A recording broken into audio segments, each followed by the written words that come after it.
your early morning anchor on 103 The Buzz. Describe your morning. It's not as easy as it looks. That's exactly right, Kerry. Everybody goes, you just get up and talk for a living. Well, you think about it. So we have to get up every morning at 6 to start talking at 6 a.m. and be compelling and be interesting for 4 hours every day, 5 days a week, 50 plus weeks a year. And we're supposed to talk about sports with our main thing, and we have the Razorbacks, and we don't have any of the pro. So it's a tremendous challenge to be interesting, and we can't play music. We just can't punch up music and play music and walk outside and smoke a cigarette. So it's people don't realize, and some days are better than others. We'll admit it. Some days. Okay, this is going to make you mad. That won't make me mad. Your show reminds me of a male version of The View on TV. Oh, there's no question. You know what I tell people we are? We're a barbershop show. Oh, yeah. You go into a barbershop, and that's what you get. We'll talk about sports. We'll talk about relationships. We'll talk about a little bit of politics, not much. No, not much. Pop culture, music, whatever. That's what we do. We're bigger than sports. We're more than sports.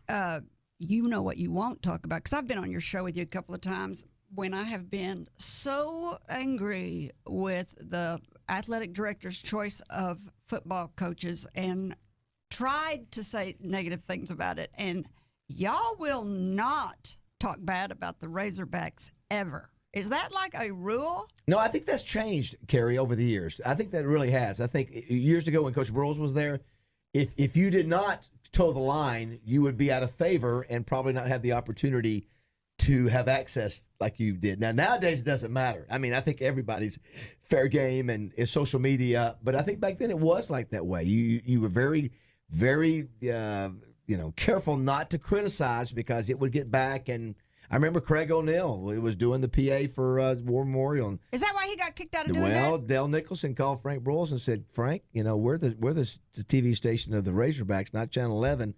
Don't like what I'm saying. So Frank calls Craig, I'm sorry, but we got to let you go, and so that was it. So but it's changed. Politics. Yeah, there's politics. So you talked about this a little bit about how hard it is, and when the show is over, do you overthink what you should have said or you didn't say, and how do you mentally handle gaffes when you make them?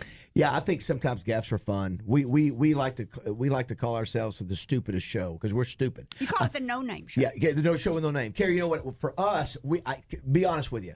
I want somebody to be screaming at the radio, "You idiot! It's not that. It's not Wizard of Oz." I want them to be that engaged to go. If we've said something wrong, that's what you want. You want that kind of that visceral reaction.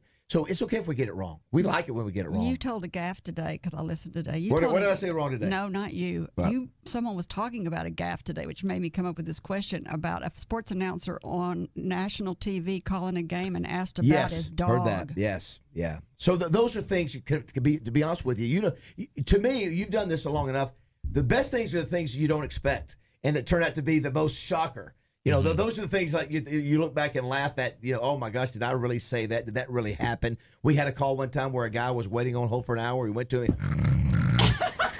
And we've got a clip of it. That's the funniest thing ever. So, yeah, I think people like real radio. I think they like it. I need to tell our listeners what the gaffe was that guy said today. Yeah, the guy, it was Peter Burns of the SEC Network. It was talking about Tom, I think it was Tom Hart, I think his name is. And Tom, listen, tell us about your dog, man. You got the greatest dog ever. And the guy goes, well, Peter, we had to put down the dog 2 weeks ago, so he's not around anymore. So dead silence. Yeah, so and I know Peter Burns, and that's an embarrassing thing. But hey, listen, it is what it is. Okay, the game of football has changed a lot. On your morning show with Tommy Smith and Acree and Roger Scott, you talk a lot about all the rules and listen to some of the changes that I've noticed because I watch football because my husband watches football. He watches any sport on TV all the time. So I've noticed these things. I'm sure there's more. Kicker's ability to kick 50-yard field goals used to be you had to get to the 30-yard line. Ability to drop out of college and go into the pros early. You couldn't do that, which, the games stop all the time for video reviews. Hurry up offenses. I used to always say to my husband, why do they wait to the end of the game to do that? Why do they always do that? So they started doing that. Yes. The passing game over the running game, another thing I always thought, why don't they pass more? But everybody used to talk about defense and running games. And targeting penalties used to be highlights. Now you get in trouble. That's right. Thank goodness. As a mother, I'm happy about that. Importance of special teams. Yeah. And the monies earned by the coaches. Those are the 8 I came up with Those today. are all good ones. Yeah, it's big business. Do you think the game is better or worse for some of these changes? You want to talk about any of those? Yeah, I think some of it's worse. The money is disgusting. I mean, did you hear, Gus Malzahn gets fired at Auburn, Tom Herman gets fired at Texas. They're paid $24 million to leave. Mm-hmm. It's a horrible business model. And that's why you see, the argument about players getting paid. Players aren't allowed to have jobs for the most part now, and now they're getting ready. We're going to open Pandora's box and have likeness image deal where, players can get money for that. But think about this. You're paying coaches $9-10 million a year for amateur sports. So I hate the money part of it. When I started the Brewers Award, an assistant coach was making $150,000 a year. Now they make $3 million a year. So the money is because of TV, Kerry. That's the problem. And it is what it is. I think it's gonna be ugly when the players start getting big money. It's just not gonna work out. But the game, I promise you this. People want to see scoring. So I hate, as an old defensive player, I hate that. They make it where the offensive lineman now can hold you. They make it where the offensive lineman can go down the field where the defensive players can't tell if it's a run or a pass. They want to have high-scoring games because that's what people want. I get it. Don't hit the quarterback. Quarterbacks are the star. I do hate the ejection penalty as a defensive player. You work so hard, you get in there, you make one mistake, you're out for the next half of the game and the next game. You talking about the targeting? Targeting. I hate it. Make it be a 50-yard penalty. Don't penalize a kid a half of 2 games. That's extreme. Yeah, it's extreme. I get it. Listen, we'll be sitting here 5 years from now. We'll still have that. It's not going to change. So change the rule to where it's a bigger penalty and don't penalize a kid to lose a game. And I don't think that they are. A lot of times it's an accident. I don't think. No question. Mm-hmm. No question. It's an accident. And there are some that are not. There's some that are not. Yeah, it's a bad. They've overcompensated for that. They need to go back. Yeah. Mm-hmm. Well, you answered one of my questions, which was, do you believe college students should get paid? Absolutely, you do not. I don't mind some. But what they're getting ready to do is not going to work. What are they getting ready to do? They're going to allow players to have agents.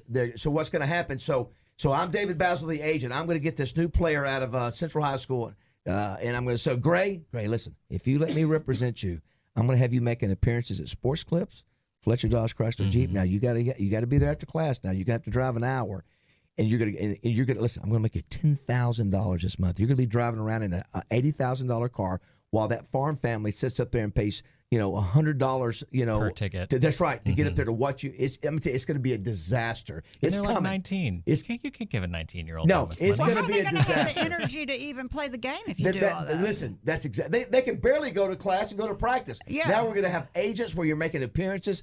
They've overcompensated for this, and it is. I'm telling you, it could ruin the game. Get ready to have some listening fun today because Poolboy is in the house. What's up? Yes, my guest is local celebrity Poolboy from the Heather. You're using the term celebrity real fast and loose there. I am not. A celebrity. I am not. Celebrities don't have 2 and 3 and 4 jobs, but they have 2 names, which you have. Some do, unless you're Cher or Madonna. Don't start critique. Yeah, right. They actually have 2 names probably too. But don't start critiquing me already. He's already on me because, he's a radio show host. He's going to come in here and tell me everything I'm doing right and everything I'm doing wrong. Absolutely not. Oh, you do it the way you want to do it. That's what I've learned. I'm going to get advice from you today because this is a business advice show. Okay. So you are in the business. I can tell you what not to do. I can definitely do that. That's going to be like everything I do. You're going to go, don't do that. Oh, Kerry, don't do that. Oh, don't do that. So anyway, my not celebrity Poolboy from the Heather and Poolboy radio show is on today. Thank you so much for having me. You're welcome. This is fun. It's nice to be able to sit back and not be the guy pressing the buttons and just getting to sit back and talk. This is great. You are going to have fun. I cannot be as good as Heather, though. But I'm going to try. She's awesome. I listen to her. She's just charming. She's great. She is an amazing co-host. We've been together, working together now for 13 years. No. She's been there 18 years. So I'm very blessed to get to work with her. We have a really good chemistry, and it makes my mornings fun. I look forward to going to work. You should. Yeah, you should. You should look forward to go to work. If you don't, quit. Oh, that is so true. I had to recently put together a grant for the Dreamland Ballroom, and you have to do all this reading and writing and research. and I hired somebody to help me because I just could not do it. It was so awful. I thought when it was finally over with and we mailed it off that night, I woke up the next day and thought, this must be what it's like to go to work every day at a job you don't like, that you're not good at. Because I am not good at writing grants. I was not good at doing the reading and the research and the writing of that grant. And it was grueling. I will say this. I know I said if you don't like your job, quit. Quit once you find another job. Let's say there has been multiple times in my life I've wanted to quit a job I was at, but I would not quit that job until I had the other job, lined up. But then I would be ready, to quit. When I got into radio, I was also bartending at the same time. And I continued to do that for years after I got into radio because, radio it can change. Things can happen, or maybe I wouldn't like it or whatever. So I was not able to let go of that one job until I felt secure in the next job. I've always had 2 and 3 jobs, for as long as I can remember. I think every great entrepreneur and successful person does. I like to stay busy. Yeah. And that's a lot of it. So hard worker. Sure. Yeah, absolutely. I think successful. The lady was on last week, Robbie Davis from Robbie Davis Insurance Agency. She said there's no great, mystery to success. It's just working hard. That's it. Yeah. It really is. If you're laying on the couch, you're not going to get the job you may want. That's right. It's pretty simple. All right, let me introduce you a little bit and tell people a little bit about you. Okay. You are the person that we all know and love. You're a pool boy from the Heather and Poolboy morning show on Alice 107.7 in Little Rock, Arkansas, for those of you that aren't in Little Rock. And you are so genuinely fun and infectious that both the Arkansas Times and the Arkansas Democrat Gazette has voted you the best personality radio. That's right. That's awesome. That is amazing. You can read stats and whatever about how your radio station is performing, but it's awards like that the public, the community votes on, that kind of lets you know how you're doing and how well you're liked. And so to get those kind of accolades means so much more than getting a rating from a rating book or something like that, because people took the time to fill out that form to say, oh, Heather and Poolboy show is my favorite, love listening to them, Thriller Thursdays is awesome, whatever. That means a lot. So that is really, really, really cool. You also boast that you can eat 4.5 hot dogs in 7 minutes, that you once drank a half gallon of eggnog in 30 seconds, and that you are a 2-time winner of the Make-A-Wish Foundation lip sync battle. Correct. Yeah. Look, you guys asked for this stuff. So I gave it to you. And I just try to come up with things that I have done. Yeah. I entered a hot dog eating contest one year in honor of the 4th of July Nathan's hot dog eating contest they do in Coney Island. And because I thought that I could do something, but no, but 4.5 I thought was a pretty dang good. That's you are not kidding. That's can you eat them still? Or are you sick of hot dogs? I'm sick of hot. I very rarely touch eggnog again after that. Within I'm not no lie. Within 15 minutes of doing that, you threw up. Yes, from both ends. It was horrible, and for not just once. It was all day. It was an all day thing. All ruined myself. Long. Yeah, Lionel Richie style, all night long. It was awful. It was a rough 2 days after that. There's just some things that aren't worth it. No. Let's see. You're an Arkansan through and through, having graduated from Catholic High in Little Rock, University of Arkansas in Fayetteville, with a BA in communications, and then, tell me if I'm right, fresh out of college, you applied for an internship at Alice 107 and was hired? Nah, it was after that. I did KXUA radio in Fayetteville. And then I didn't really do anything with radio after that. I got out. I was a kid with $27,000 worth of student debt. And which, by the way, I'm $3,000 away from paying this thing off. Everybody give him a round of applause. That's a big Hold deal. up. I graduated in 2001. That's how old are you? In your late 30s? I'm 38 years old. That's exactly when my husband paid off his late 30s. I'm almost there, but I paid them the bare minimum I could pay them every month for this long. So I'm almost there. So it's pretty exciting. But yeah, so graduated from there. Didn't do anything with radio. Went into property management and some real estate there for a while. Then I figured out that that's not really what I wanted to do. It was I wasn't loving it. I wasn't happy. And so I came to a buddy of mine who opened a bar, and I was like, I need a job. And so I started bartending. The girl I bartended with had a roommate, and she sent my application into the radio station. She To 107? Yeah, she obviously wanted better for me than to be a bartender. And so no, it was good. It is good. It's cool. No, absolutely. It was totally cool. And they ended up hiring me, and it was for a part-time producer position. And that's how I got my start. And I worked year after year. I did anything that anybody would ever ask of me. I accepted little jobs here and there around the radio station that weren't necessarily in my wheelhouse, but I learned to do them. I was always willing to learn from somebody else that was around there, make myself more valuable. The more skills that I could pick up around the radio station, I felt the better. From running the board to working the front desk to going on a sales call to whatever it was, I was willing to learn. Because I just felt that the more knowledge I had, the more valuable I became to the company. Harder for them to fire me if I knew more stuff. I hate it when someone says that's not in my job description. I'm like, well, you're about to not even have a job. Exactly. And so I hung around. Made yourself invaluable. And I did. And it was probably 3 years down the road when I got my first real contract. It wasn't much, but it was a contract. And I kept at it, and here it is 13 years later, and I have my name on the morning show with a wonderful co-host, and we're having an amazing time. So I remember actually when you first went on Alice, and I remember when you were just a part-time guy that would come on sometimes, and they do live remotes with you from places. And frankly, I just thought, wow, that guy is such a playboy. I think you were maybe back then. You're a married man now. We'll talk about that. Yep, sure. But DC left. It was the Heather and DC show. Originally. And then you had just made yourself so invaluable that DC left, and they were like, come on, move on up the ladder. Keep moving. Talk about right place, the right time.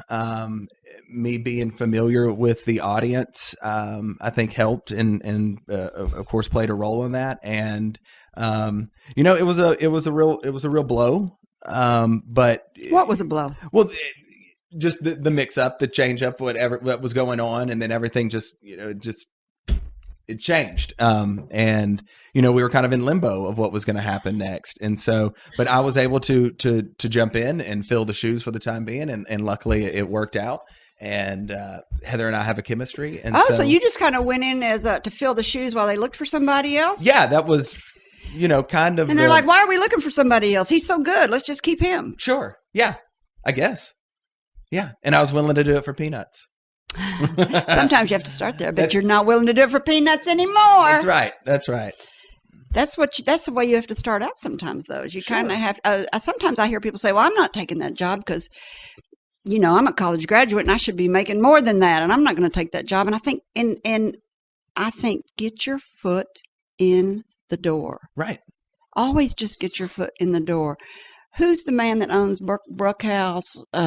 Warren Buffett.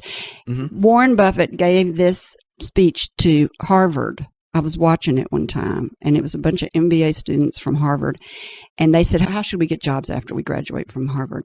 And he said, I would recommend finding the company you want to work for rather than going out and finding the job that pays you that much money. But find the company that fits your personality.